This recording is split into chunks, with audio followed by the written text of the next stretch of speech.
Muy buenos días, tengan la cordial bienvenida a este nuevo TV Chat organizado por la Escuela de Negocios y Gobierno Utribium. El día de hoy tenemos preparado para ustedes el seminario interactivo virtual denominado Subasta Inversa, a cargo del doctor Miguel Ángel Salas Maquiavelo. Esta interacción forma parte del Diplomado en Contrataciones del Estado de nuestra institución. Ya nos encontramos con el doctor Miguel Salas. Buenos días, doctor. Buenos días. Él es abogado con estudios de maestría en Derecho Empresarial y diplomados en Contrataciones y Adquisiciones del Estado, Recursos Humanos y Derecho de las Concesiones, contando con una experiencia de más de 9 años laborando en el sector público. El profesor va a dar una introducción del tema y de ahí pasamos con las preguntas que nos enviaron, las preguntas respectivas que nos enviaron sobre el tema. Ok, gracias. Muy bien, estimados participantes, el día de hoy, como se ha anunciado, vamos a tratar sobre la subasta inversa. Debemos tener presente que el Estado que requiere contratar con un tercero, con un proveedor, para digamos, el suministro de determinados bienes o las prestaciones de algunos servicios, tiene en este mecanismo de subasta inversa un medio por el cual va a contratar o va a seleccionar en todo caso con quién va a contratar, bajo la premisa de que los bienes o servicios que desea adquirir son bienes comunes. ¿Okay? Son bienes comunes que han pasado por un proceso de homogenización o estandarización y que están incluidos en una relación de bienes comunes que ha elaborado el OCE a través de un comité especial que forma parte de la Dirección Técnico Normativa, que elabora estas fichas técnicas partiendo y quizás incluso hasta de la propuesta de algunos sectores empresariales, algunos gremios profesionales, o cuando incluso el mismo OCE encuentra la necesidad de que se elaboren estas fichas técnicas para que puedan formar parte del listado de bienes comunes y las entidades puedan tener este referente para poder contratar. Bueno, hablamos en todo caso de bienes comunes que tienen características, ¿okay? Digamos, en cuanto a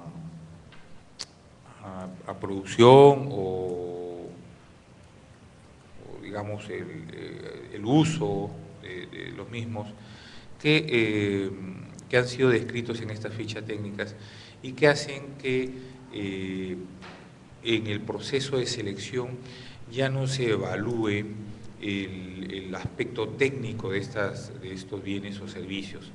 El factor o el aspecto relevante en todo caso en estos procesos de selección va a ser el valor referencial y la oferta o propuesta económica que lleven a cabo los postores que participan en este proceso. Muy bien, dicho esto, vamos a empezar a revisar las preguntas que nos han hecho llegar los participantes del curso a fin de poder ir dando respuesta a todas sus inquietudes. Las primeras preguntas nos vienen desde Arequipa. María Romero, la primera que nos hace: ¿qué servicios y bienes entran o son calificados para subasta inversa? A ver, como habíamos mencionado, en realidad se tratan de bienes comunes y si ustedes revisan la norma y la directiva van a encontrar definiciones de estos bienes comunes. En general, se tratan de bienes que tienen patrones de calidad y desempeño objetivamente definidos con características o especificaciones usuales en el mercado. Es decir, esto parte de estudios, incluso de posibilidades que ofrece el mercado, de bienes que tienen características en general, como hemos mencionado, con patrones estándares. ¿Qué fichas o qué bienes podrían incorporarse? Bueno, todos aquellos que tengan esa condición en general, ¿no?, de patrones de calidad y de desempeño que objetivamente se consideren comunes en el mercado. La segunda consulta de María Romero. ¿Dentro de todos los procesos de adjudicación se puede aplicar la subasta inversa? Sí, se podría aplicar la subasta inversa para procesos de selección como licitaciones, concursos públicos, adjudicaciones directas.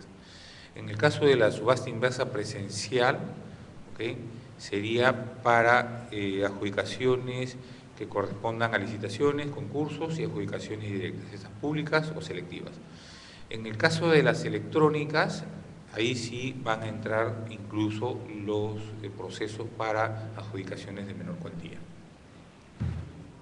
Eugenia Narda Deza a la Luna.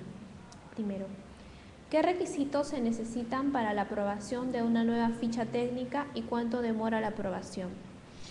A ver, esto pasa por una evaluación que debe llevarse a cabo a través de un órgano especial que forma parte de la Dirección Técnica Normativa del OCE. ¿Okay? Es un informe técnico que se elabora y que va a sustentar la aprobación de esta ficha técnica en cuanto a sus características, como habíamos mencionado, que deberían tener básicamente patrones de calidad y desempeño que objetivamente se hayan definido. ¿Okay? Luego de la elaboración de esta ficha técnica, se somete a consideración de la Dirección Técnica Normativa, que lo va a elevar a la presidencia del OCE, quien lo aprueba y lo eleva al Consejo Consultivo del OCE para que ésta se termine de aprobar. Una vez aprobada, se publica durante 30 días. Luego de este plazo ya entra en vigencia la ficha técnica para que pueda ser utilizada por las entidades que van a convocar a sus procesos de selección. Eugenia Narda Deza también nos pregunta, ¿podría declararse desierta una subasta inversa?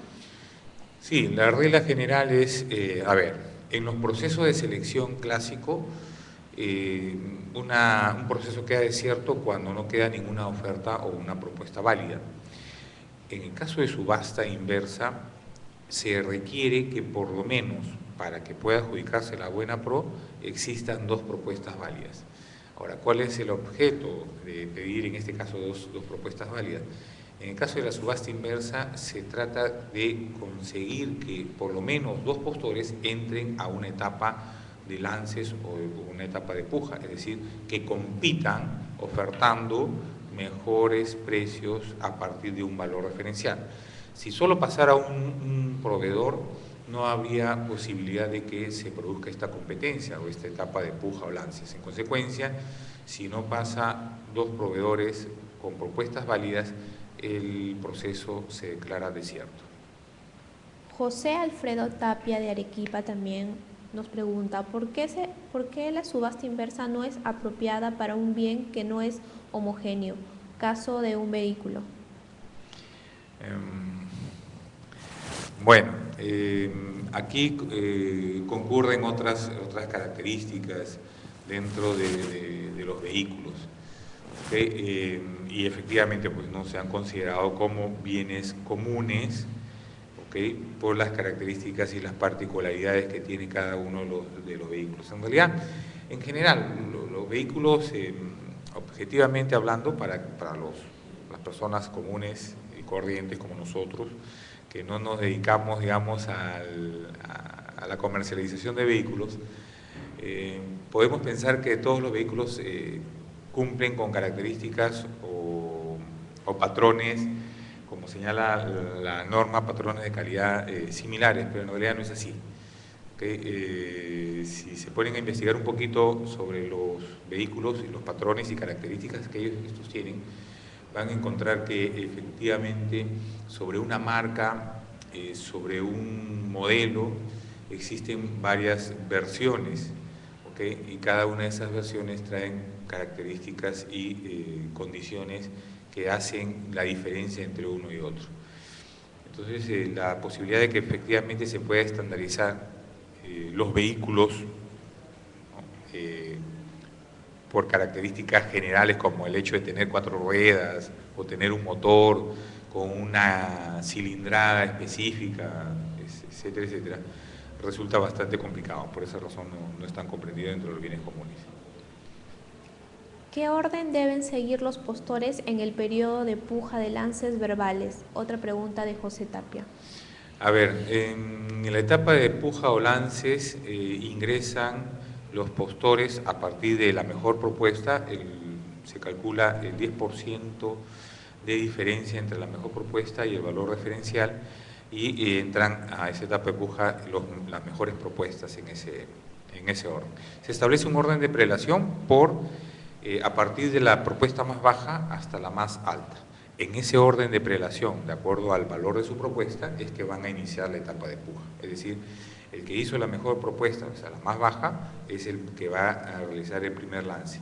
Y así en orden sucesivo con los otros, conforme a este orden de prelación por el valor de la propuesta más baja.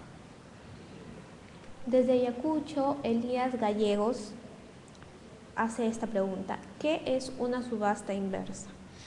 A ver, de manera general podremos decir que una subasta inversa es un proceso de selección por el cual se convoca a proveedores, a postores, para participar en un proceso de selección para bienes comunes, ¿okay? Bienes o servicios comunes, en la cual se pretende alcanzar la adjudicación de la buena pro a un postor que en la etapa de lances o etapa de puja llegue a realizar la oferta más baja en cuanto a precio, ¿okay?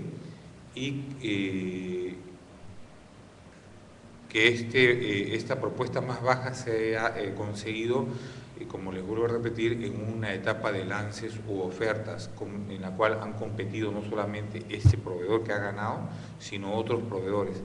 Se supone que el resultado es consecuencia de que en los lances los otros proveedores hayan desistido de continuar realizando más ofertas porque, digamos, económicamente consideran que ya no es rentable seguir ofertando con precios más bajos. ¿Okay? Entonces, quien oferte el precio más bajo, que es lo que más interesa a la entidad, es a quien se le adjudica la buena pro. Desde Madre de Dios, Eufemia Díaz. En un proceso de adjudicación directa pública por subasta inversa se declara desierta, ¿la segunda convocatoria puede cambiarse de tipo proceso? ¿Qué tal el proceso? A ver, vamos a tratar de ponernos en un supuesto.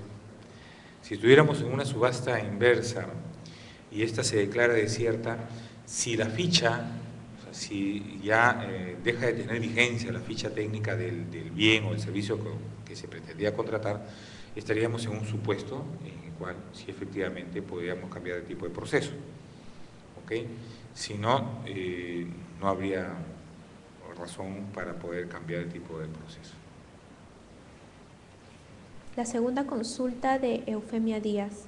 Para el otorgamiento de la buena pro de un proceso de subasta inversa, ¿cuántas propuestas válidas deben ser mínimas? Ok, habíamos mencionado al momento que hacíamos la introducción al tema, de que el objeto del proceso es que exista una competencia. Para que se pueda competir, en este caso de subasta inversa, tiene que haber por lo menos 2 postores. ¿Okay? A diferencia de lo que ocurre en un proceso clásico, en donde una sola propuesta sería lo único necesario, ¿no?, para que puedan adjudicar. En el caso de subasta inversa debe haber una etapa de puja donde por lo menos hayan 2 lances, ¿no?, uno de cada uno de los postores que ha entrado a esta etapa. En consecuencia, mínimo necesitamos 2 postores. De Lima, Zaida Pachas. ¿Debe la entidad elaborar un acta de negociación así no se llegue a la adjudicación? A ver, si es que hubiera, bueno, en estricto se lleva a cabo el proceso, estamos, digamos, ante una etapa de evaluación digamos, de las propuestas económicas para poder pasar a la etapa de puja. Y solo tenemos una propuesta válida, por decirlo así. Si se trata de elaborar el acta, sí, se tiene que elaborar el acta y en la cual se señalará pues que efectivamente el proceso ha quedado desierto. No sé si realmente estoy satisfaciendo la pregunta, pero yo te voy a agradecer en todo caso que si necesitas una aclaración más amplia, nos lo hagas saber por el chat, porque entiendo yo que si ha llegado una etapa de adjudicación y no tienes propuestas válidas, por lo tanto vas a declarar desierto tu proceso, si efectivamente tendrías que efectivamente elaborar tu acta. La segunda consulta de Zaira. ¿Se puede enviar la oferta económica inicial antes de la sesión de negociación? Se puede enviar la oferta económica inicial. A ver,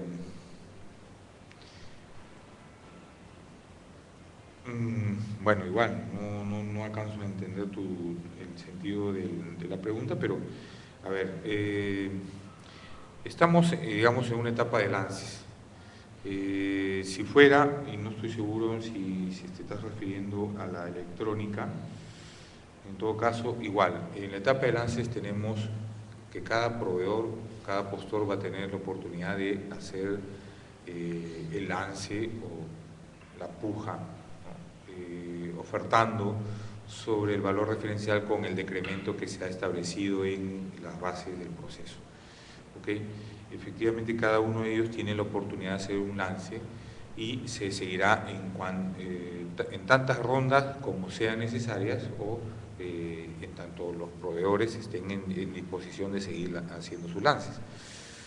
El proceso se va definiendo en la medida que en cada ronda vayan desistiéndose de continuar los proveedores, ¿no? Entonces nos quedamos con el último lance válido y este es el que define o determina a quién se le otorga la buena prueba. Desde Madre de Dios también, Cristina Agüero. ¿Para la subasta inversa presencial existe la menor cuantía? En la presencial no existe la menor cuantía. En la subasta inversa presencial está prevista para los procesos de selección de licitación, concurso público y adjudicaciones directas, sean estas públicas o selectivas, ¿no? De acuerdo a los montos que establece la ley y el reglamento en base a los montos que se han fijado en la ley de presupuesto de cada ejercicio presupuestal. Para la subasta inversa presencial o electrónica, ¿se requiere la presencia de un notario? Sí, se debe contar en el caso de la presencial con la presencia de un notario, ¿cierto? Son igual las reglas que se utilizan en los procesos de selección en general. Se va a contar con la presencia de un notario, la presencia de los miembros del comité e incluso la de un veedor a quien se debe notificar para que participe. Pero la presencia de notarios es obligatoria. Milton Teixeira, desde Piura. Si una subasta inversa electrónica se declara desierta, ¿se puede hacer otra subasta? Sí, efectivamente se tiene que hacer otra subasta, salvo que se haya excluido la ficha técnica y en consecuencia poder optar por otro tipo de proceso de selección. La segunda consulta de Milton Teixeira. ¿Qué pasaría con los plazos asignados al proceso de selección si la puja se realiza electrónicamente y el programa a emplearse falla y no procesa los datos? ¿Cómo debería actuar el comité si la revisión de dicha falla supera el plazo indicado para las pujas? Bueno, sí, pues efectivamente podría darse situaciones como esta, ¿no? Entonces, la regla general dice que el comité está facultado para hacer, digamos, o tomar o adoptar las acciones necesarias para la consecución del objetivo del proceso de selección. Ahora, en caso de fallas técnicas, se supone que esto implicaría que sea una falla en la plataforma del SEACE. Entonces, evidentemente, esto va a quedar registrado y podría adoptarse la decisión de reprogramar este proceso a fin de que se pueda tener válidamente la participación de los proveedores que se verían perjudicados si esta decisión no se adopta. Ángela Ruiz de Lima. ¿Cuántas propuestas como mínimo tienen que presentarse en una subasta inversa? Una pregunta creo que anteriormente la vi. Sí, le hemos contestado, pero de todas maneras quería dejarle constancia de que en realidad, como cualquier otro proceso de selección, podrían presentarse varios proveedores, ¿no? O sea, pero a diferencia del proceso clásico, tiene que haber propuestas válidas en la etapa de lances o pujas mínimo 2. ¿Okay? Podrían presentarse más proveedores, pero quizás no se admite su propuesta, pero mínimo tiene que haber 2 en la etapa de lances o pujas. La segunda consulta de Ángela Ruiz. ¿Qué bienes se pueden convocar mediante subasta inversa presencial? A ver, les había mencionado también al respecto que la norma establece que son bienes comunes y esto se establece a partir de los patrones de calidad y desempeño que objetivamente se han evaluado y que van a estar descritos en la ficha técnica.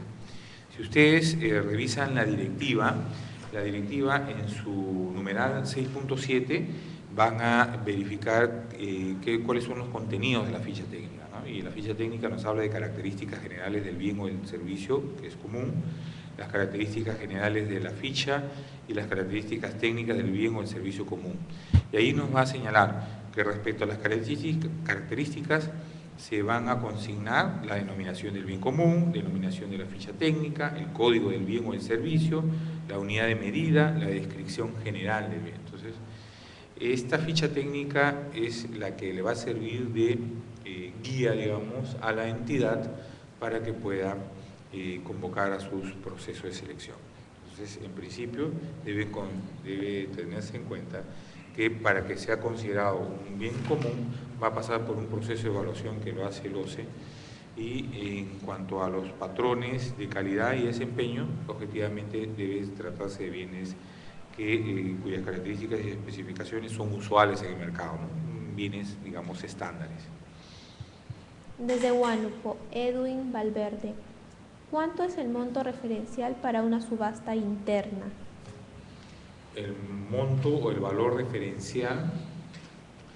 En cuanto a montos o valores referenciales, estos deben estar dentro de los márgenes que establece la norma, es decir, de 11.100 a 40.000 es una menor cuantía, ¿no? Mayores a 40.000 hasta 200.000 es una ADS, ¿no? Adjudicación directa selectiva, mayores a 200.000 hasta 400.000 es una adjudicación directa pública, mayores a este monto, ya de acuerdo a los bienes, si son bienes o son servicios, estaremos ante, en el caso de bienes, ante una licitación pública y en el caso de servicios ante un concurso público, ¿no? Entonces, esos son los parámetros que se deben tener en cuenta.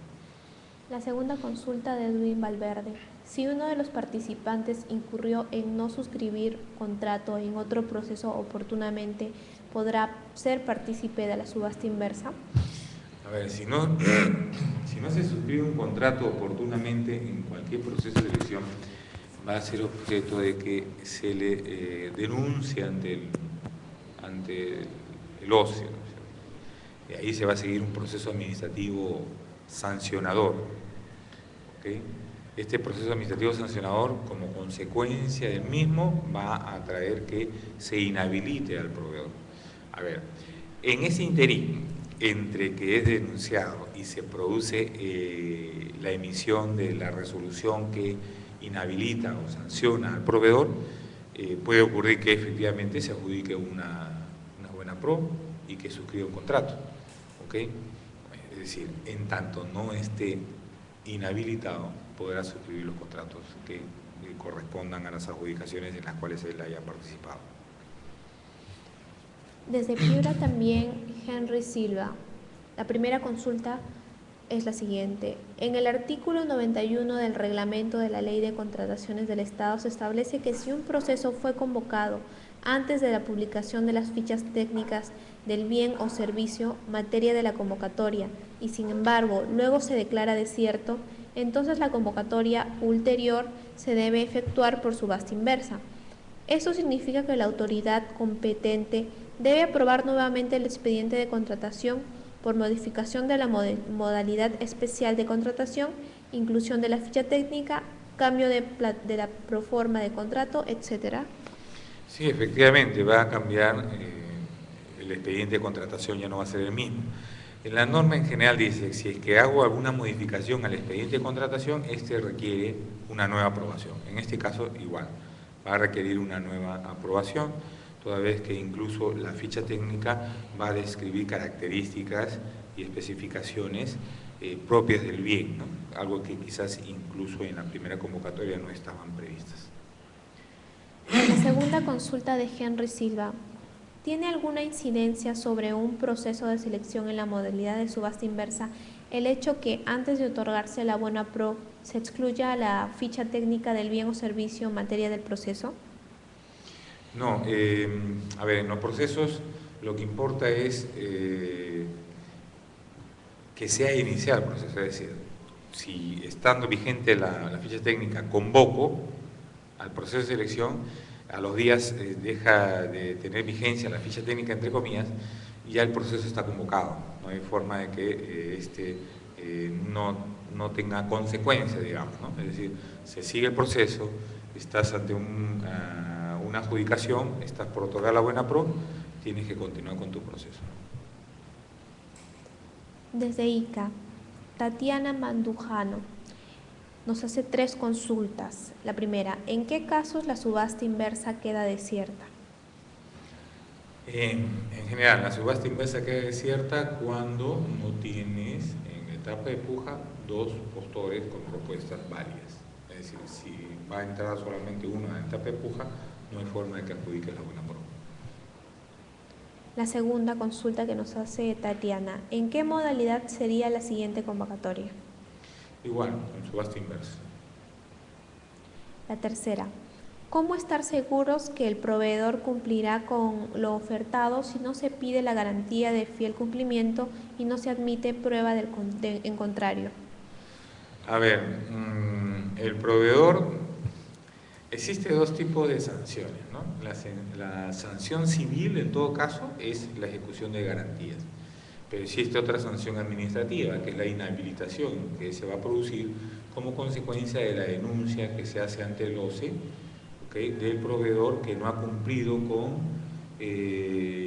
ejecutar las prestaciones a las cuales se ha obligado en un proceso de selección, cualquiera fuera el caso, incluso en el caso de la subasta inversa. Okay. ¿Sobre qué base debe cumplir? Sobre la base de que existe una descripción en cuanto a características y patrones de calidad que están en la ficha técnica del bien o el servicio que se ha contratado. En consecuencia, la entidad tiene la facultad, ¿no?, y el deber, en todo caso, de denunciar el incumplimiento de las prestaciones a cargo del proveedor para que el OCE inicie un proceso administrativo sancionador. Elvira Vargas, de Lima.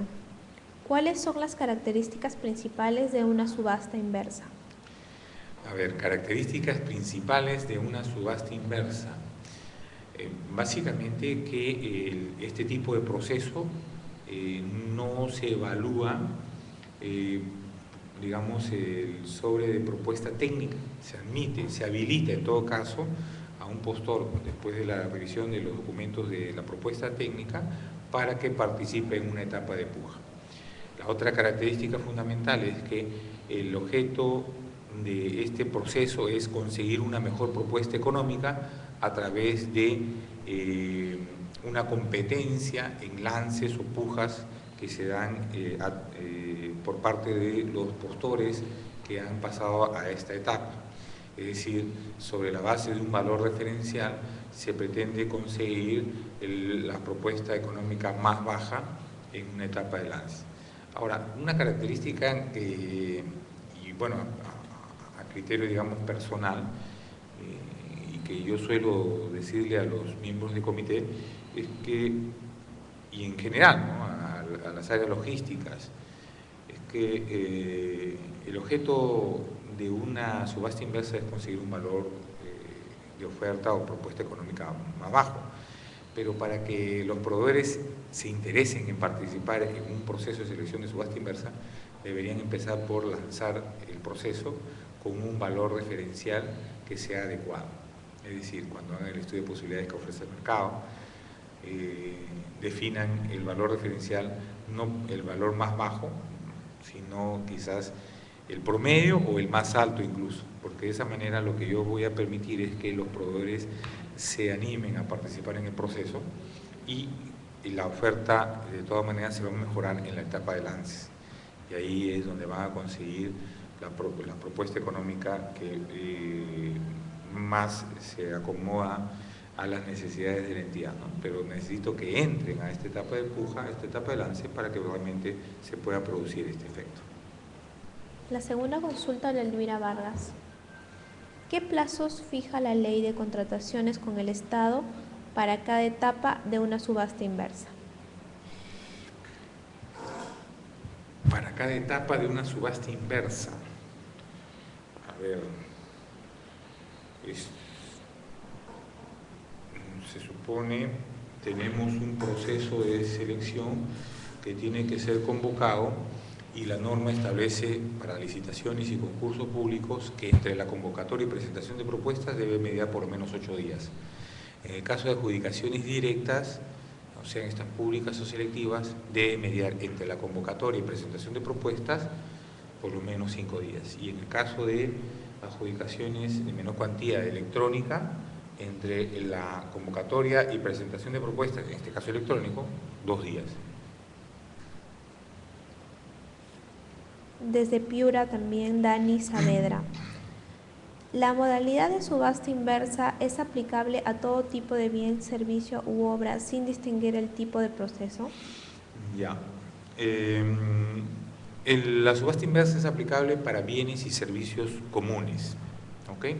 Con esos patrones de calidad y desempeño que se señala que son estándares, por decirlo de alguna manera, ¿ok? En el caso de obras, la modalidad de subasta inversa no aplica para obras. La norma ha sido prevista para que se aplique en la contratación de bienes y servicios en general.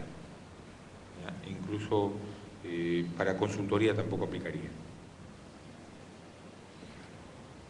¿Es necesario que el representante de la entidad esté en línea al momento de la subasta, pues el sistema controla los lances de los proveedores y el otorgamiento de la mano pro? La segunda consulta de Dani Saavedra.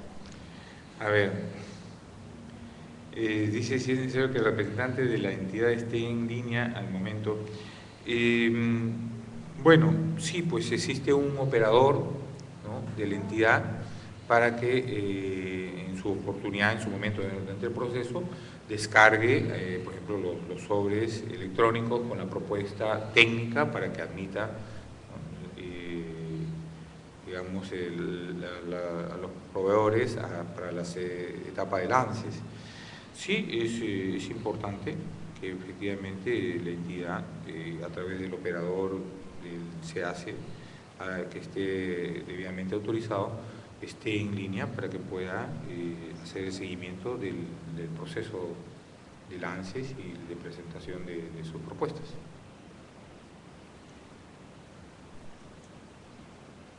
¿Es necesario que el representante de la entidad esté en línea al momento?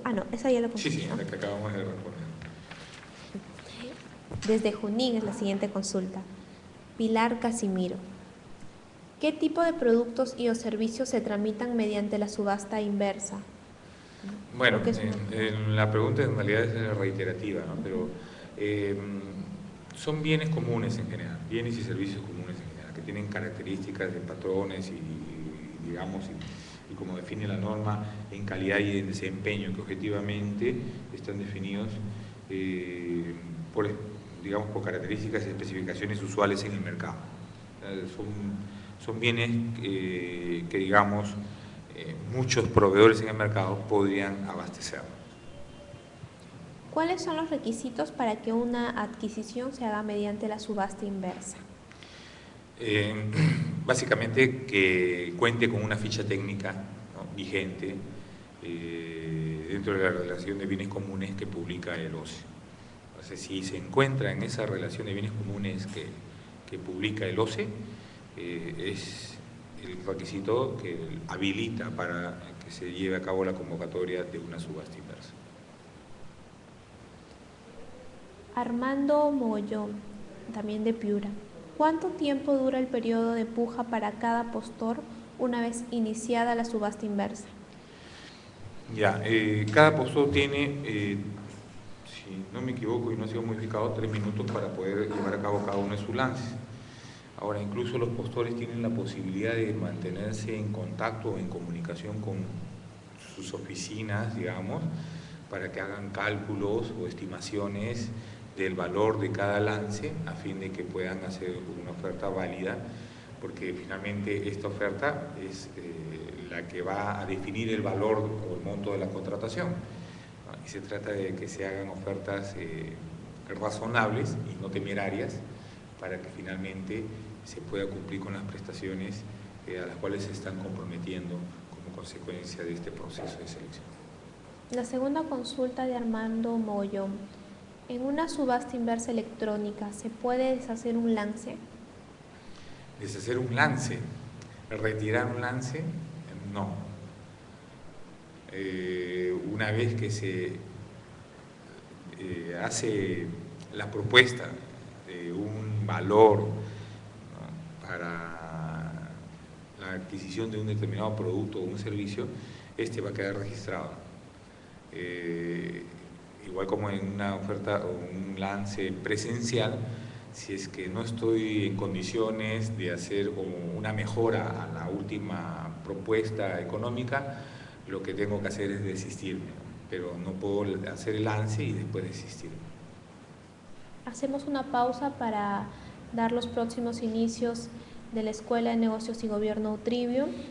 Este 12 de agosto se inicia el curso en Obras Públicas OPU, el curso Pronunciamientos del OCE, PROCE.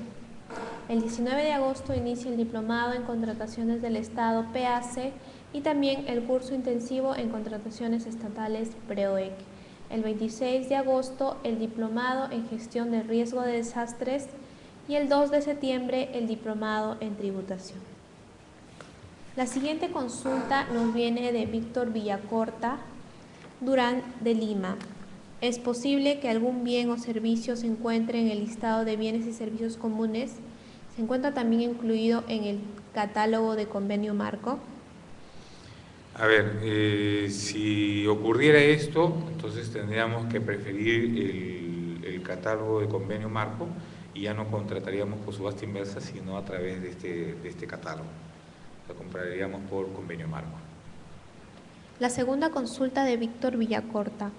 ¿Cómo puedo asegurar la calidad del bien o servicio que deseo mediante un proceso de subasta inversa, por ejemplo, en medicamentos? La única forma es que cumpla los patrones o las características descritas en la ficha técnica, que ha sido objeto de una evaluación, de un informe técnico, y que a lo que se compromete en realidad el proveedor es a abastecernos conforme a las condiciones y características descritas en esa ficha técnica. Digamos que es un proceso de estandarización que se hace a través de esta ficha técnica, y las características o las condiciones que tiene el producto o el bien son comunes, digamos, a todos, digamos, los bienes que se han definido así, ¿no? Bueno, si se trata de medicamentos, efectivamente existen diversas empresas que fabrican o producen medicamentos, o en todo caso incluso se importan. Pero las características, digamos, descritas en la ficha técnica como características comunes, características generales, son las que tienen que cumplir. De ahí en adelante, digamos, patrones de calidad que sean mejores o superen estos parámetros, podría ir en beneficio de la entidad, pero la única manera de controlar es contrastando con lo que dice nuestra ficha técnica.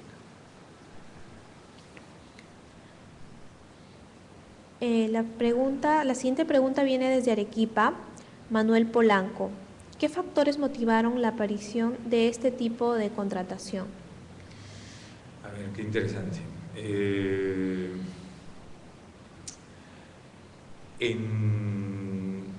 En toda Latinoamérica existen naciones como la nuestra que se ha visto, digamos, involucrada de manera decisiva en el proceso de contratación pública y en la búsqueda de mejores prácticas para la adquisición de bienes, servicios o la ejecución de obras en general. Estamos hablando de todos los procesos en general. ¿Okay? Si alguna vez se ponen ustedes a reflexionar sobre cómo es que se vienen desempeñando, digamos, las naciones a nivel latinoamericano, van a encontrar que existen países como México, como Brasil o como Chile, y nosotros también, al igual quizás como Colombia, que estamos experimentando un crecimiento económico bastante bueno, digamos, ¿no? Favorable en general. Son precisamente estas naciones las que tienen mejor y más desarrollado las modalidades de contratación que se utilizan, ¿no? Hablamos de los procesos clásicos, ¿no? De contratación, hablamos de los convenios marcos, hablamos de la subasta inversa, etc. Entonces, ¿cómo surge esto? Como una necesidad, ¿no?, de encontrar mejores propuestas de parte de los postores, que se pueda llevar a cabo ya no con un esquema rígido como es el del proceso clásico, donde existe la única posibilidad de lanzar una oferta económica, sino habilitando a los postores para que entren a una etapa de lances sobre la base, como hemos venido mencionando, de que estamos adquiriendo bienes comunes o servicios comunes. La segunda consulta de Manuel Polanco. ¿Cuáles son los beneficios que retribuye a la institución contratante esta modalidad de subasta? Bueno, el principal beneficio es la posibilidad de obtener una propuesta económica más baja de la prevista inicialmente en su valor referencial. Bueno, pensemos sobre esto. Cuando yo lanzo un proceso de selección, debo contar con una certificación presupuestal. Esta certificación presupuestal me indica que estoy dispuesto a pagar hasta este monto, que es el monto de mi valor referencial. ¿Ok? Ahora, las normas que regulan los procesos clásicos me dicen, ahora, respecto a los montos que puedo recibir como propuesta, ya no tengo tope mínimo, o sea, cualquier monto, cualquier valor es válido.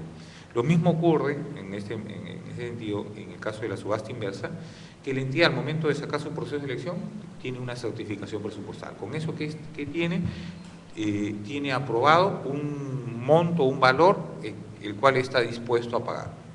¿Okay?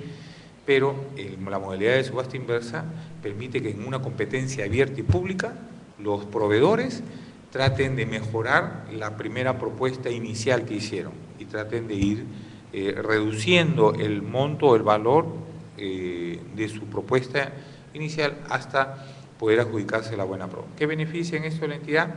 Que el monto inicial que estaba dispuesto a pagar ya no va a ser el tal, sino va a ser considerado a partir de la mejor propuesta económica, y con esto va a producirse un ahorro, en todo caso, de los recursos con los que cuenta la entidad para poder contratar la adquisición de sus bienes o los servicios que son considerados bienes o servicios comunes. Shelby Sánchez, de Lima. Ella nos hace dos consultas también. La primera, en una subasta inversa, en caso de igualdad de puntuación entre dos o más postores, ¿cómo se declara al ganador? La norma establece que tiene que hacerse un sorteo en el mismo acto. ¿Okay? Mediante el sorteo es que se va a definir a quién se adjudica la buena prueba. La segunda consulta de Shelby. En una subasta inversa presencial, ¿existe algún número mínimo para las pujas y quién lo determina? A ver, número mínimo de lances, en todo caso, la norma dice que tienen que llegar dos propuestas válidas. En ese caso, por lo menos debe haber un lance. Ese sería lo mínimo. Si hay un lance por cada proveedor y de ahí se desiste uno de continuar lanzando, el que hizo el lance más bajo, digamos, es el que a quien se le adjudica la buena pro. ¿Cuántas rondas en lance? Todas las que sean necesarias hasta que se desistan los competidores y quede uno con una propuesta más baja. Desde San Martín, Karim Sandoval. ¿Puede otorgarse la buena pro con una sola propuesta válida? No. La norma establece que tienen que llegar 2 propuestas válidas a la etapa de puja para que se produzca efectivamente la competencia. ¿Okay? Tiene que haber lances que habiliten en todo caso a estas propuestas como propuestas válidas. La segunda consulta de Karim. En la subasta inversa electrónica de adquisición de combustible, ¿cómo se define en caso hay empate entre 2 postores? Bueno, la norma ha establecido que es mediante sorteo, ¿no? Entonces, en todo caso, tendrá que convocarse de manera presencial a estas personas para que se lleve a cabo ese sorteo y se defina a quién se le adjudica la buena pro. Las últimas consultas nos vienen desde Huánuco, Eduardo Fernández Herrera. La primera, ¿es necesario la presencia de notario público o juez de paz cuando se llevará a cabo la subasta inversa electrónica? No, ese es para actos públicos, en todo caso para la subasta inversa presencial es donde se requiere la presencia de notario o en todo caso también la de los veedores que se puedan invitar para el acto de presentación de propuestas y lances que se llevan a cabo de manera presencial. Y la última consulta de Eduardo Fernández. ¿Las entidades pueden utilizar la modalidad de subasta inversa para la contratación de cualquier bien o servicio? Sí, en tanto que estos bienes y servicios cuenten con una ficha técnica aprobada por el OCE y estén en el listado de bienes comunes. Si no están en ese listado de bienes comunes, no podrán ser objeto de un proceso de selección mediante subasta inversa. Bueno, estas han sido todas las preguntas de los alumnos del Diplomado en Contrataciones del Estado en cuanto al tema subasta inversa. Agradecemos al profesor Miguel Ángel Salas Maquiavelo. Antes de terminar, quiero reiterarles las nuevas novedades o los cursos por empezar en nuestra escuela. El 12 de agosto se inicia el curso en Obras Públicas OPU y también el curso en Pronunciamientos del OCE-PROCE. El 19 de agosto empieza el Diplomado en Contrataciones del Estado PAC y el curso intensivo en Contrataciones Estatales PREOEC. El 26 de agosto el Diplomado en Gestión de Riesgo de Desastres GRD y el 2 de diciembre el Diplomado en Tributación. Agradecemos, esperamos haber respondido prontamente todas las consultas que nos hicieron. Disculpen por la demora al inicio del seminario del día de hoy. Gracias y que tengan un buen día todos.